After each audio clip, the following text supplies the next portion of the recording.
Aujourd'hui, c'est croque-carotte. Qu'est-ce qu'on en a joué des heures avec mes enfants à croque-carotte? Qui serait le premier à grimper sur la carotte? Ah, c'est comme Lapinot, il adore les carottes. Ce jour-là, il courait entre le thym et le serpolet, entre les fans de carottes. Ah, arrivé le soir, il était tellement fatigué, il se réjouissait d'aller dans son terrier. Mais quand il est arrivé devant son terrier, il y avait là devant lui une tête toute hérissée de fils de fer barbelés, des yeux qui crachaient du feu et une bouche remplie de dents aiguisées comme des couteaux. Et une petite voix qui lui a dit « Si tu t'approches, je te croque !» Lapinot a eu tellement peur qu'il s'est mis à caqueter comme une poule. Cote. Il a fait demi-tour, il a traversé la clairière et il est parti en courant dans la forêt. Son chemin a croisé celui du renard. Le renard qui lui a dit « Mais qu'est-ce qui t'arrive, Lapinot? Tu caquettes comme une poule. »« Cote, il y a dans mon terrier un monstre qui m'a dit si je m'approche, il me croquerait. » Le renard lui a dit « Mais t'inquiète pas, Lapinot. Moi, je suis fort, je vais réussir à le battre, ce monstre. » Et c'est comme ça qu'on a vu dans la forêt le renard suivi de Lapinot qui caquetait comme une poule. Mais quand ils sont arrivés à la clairière, Lapinot s'est caché derrière un arbre et le renard a traversé la clairière fièrement. Mais quand il est arrivé devant le terrier, il a vu la tête toute hérissée de fils de fer barbelés, des yeux qui crachaient du feu et une bouche remplie de dents aiguisées comme des couteaux. Et cette petite voix qui disait « Si tu t'approches, je te croque !» Le renard a eu tellement peur qu'il s'est mis à chanter comme un coq. Cocorico, cocorico, il a traversé la clairière en courant, Lapinot qui le suivait, ils ont traversé la forêt. Quand ils ont croisé un loup, le loup leur a dit « Mais pourquoi, renard, tu chantes comme un coq et toi, Lapinot, comme une poule ?»« Cote, il y a dans mon terrier un monstre qui m'a dit « Si tu t'approches, je te croque. » Le loup, il a dit « Ah, moi, je suis le roi de la forêt.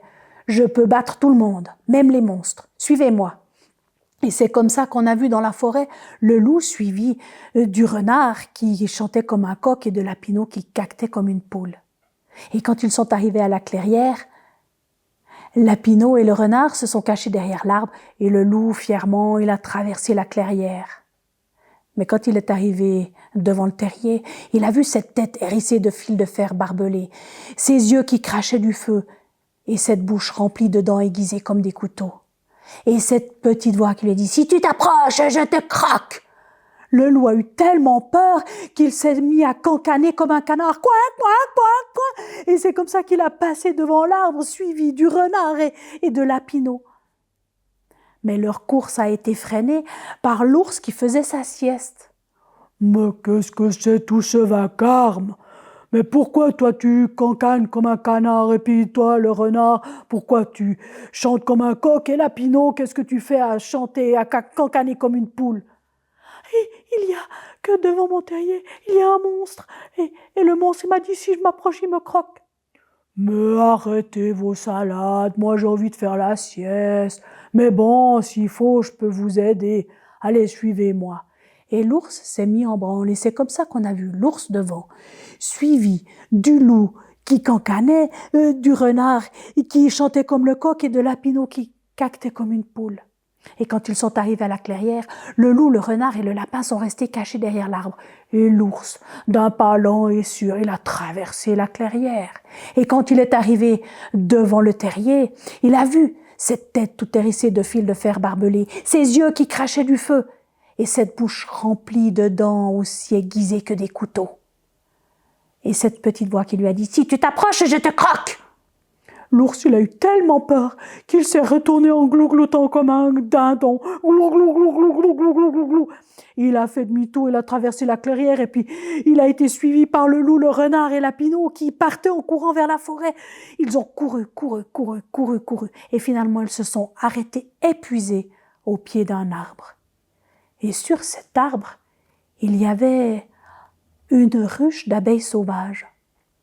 Et une abeille parmi elles s'est mise à tournoyer autour des compères. Mais qu'est-ce qu'il vous arrive? Pourquoi l'ours tu glougloutes comme un dindon? Pourquoi le loup tu cancane comme un canard et toi, renard, pourquoi tu chantes comme un coq et Lapinot comme une poule? Alors Lapinot, il a dit, Cote, il y a dans mon terrier un monstre qui m'a dit, si je m'approche, il me croque. L'abeille, elle a dit, pas de souci, je vais vous aider. Suivez-moi.